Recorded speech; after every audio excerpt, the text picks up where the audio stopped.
కనులు వేరు చూపులు ఒకటే, తలలు వేరు తలపులు ఒకటే, పంచుకున్న ప్రాణం ఒకటే. ఎదలు వేరు స్పందన ఒకటే, పెదవిలోని ప్రార్థన ఒకటే, ఒకరికన్నా ఇష్టం ఒకరే.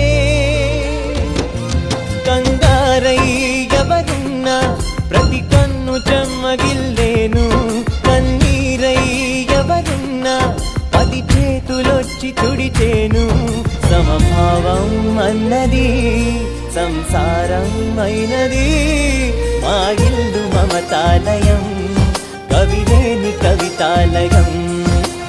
అందమైన కలల కుటీరం, అమృతాలు కురిసే తీరం, మా ఇల్లు ప్రేమాలయం, దేవుళ్ళ జన్మాలయం. మా ఇల్లు ప్రేమాలయం, దేవుళ్ళ జన్మాలయం.